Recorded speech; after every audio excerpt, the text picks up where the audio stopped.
Hi, today I'm going to show you how to get a great vocal sound using fairly inexpensive equipment. Here I have a few different microphones. I have a Shure SM58, which is kind of the standard here in my studio. It's a low-cost microphone, usually around $100, $120, and it gets great sound.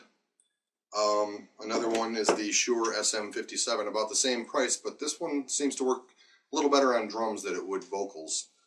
Another microphone I have here is the Blue Kickball. Blue is the name of the company. I know it's red.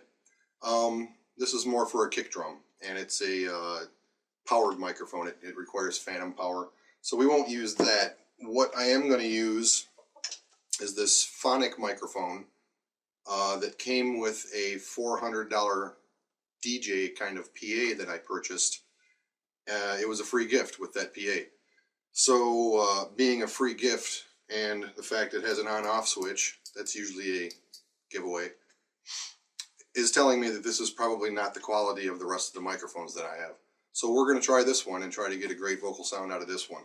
The audio interface that I'm going to use is this external interface. It's a Creative EMU0202. Connects to your computer via USB.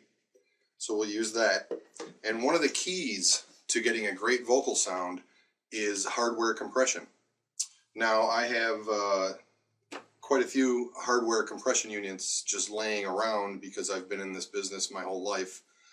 Back when everything was analog, you had to have compression units, equalizers, things like that in your PA rack. There was no plugins.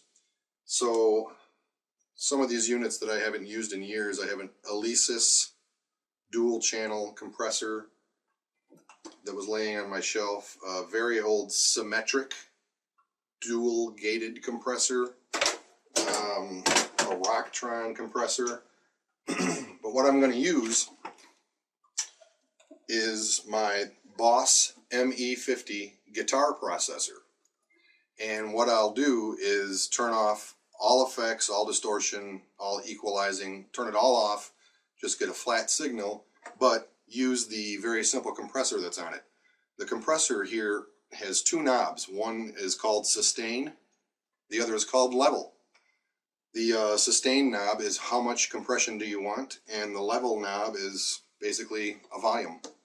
So we'll connect these up and see what kind of vocal sound we can produce for you today.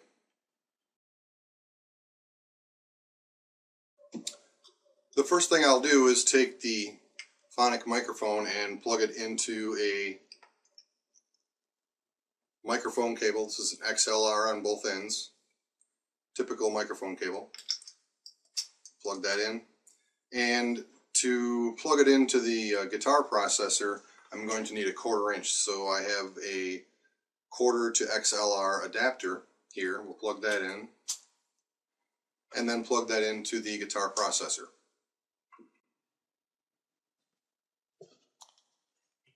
So I have my microphone connected to an XLR cable, and I have a XLR to 1/4 adapter plugged into the other end of the microphone cable, which I will plug into the input of the guitar processor.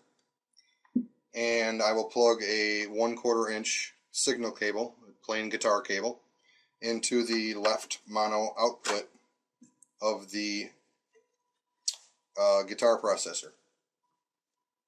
And the other end of this goes to the external audio interface, the Creative EMU0202.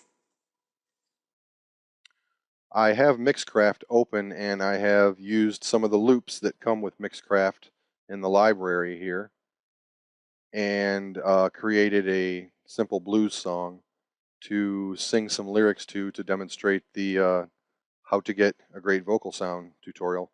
And the first thing I want to do is show you the difference between recording with the hardware compressor and without it. First we'll do without it, and I'm going to be speaking into this microphone here.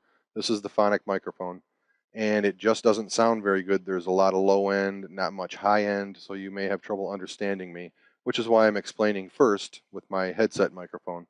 So the first thing we'll do is go in and record me speaking without the hardware compressor, microphone plugged directly into the audio interface. The second thing we'll do is plug into the hardware compressor and plug that into the audio interface.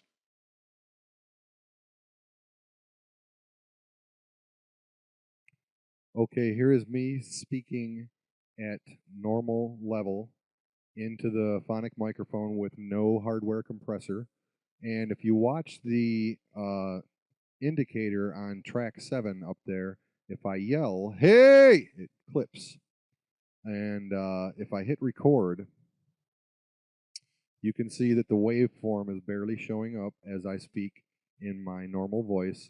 But if I yell, it clips. It goes right off the board. And that is plugged right into the audio interface with no compression. Let's try it with the compression unit next.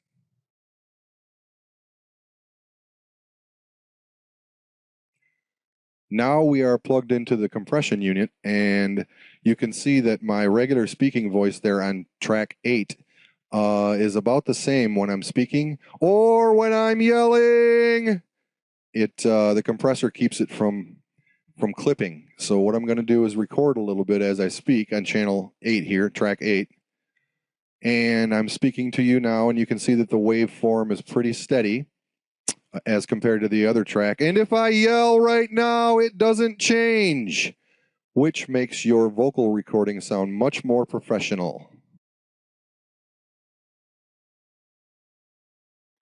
All right, I have recorded a vocal track here on track number 5, and the only thing on it right now is the hardware compressor.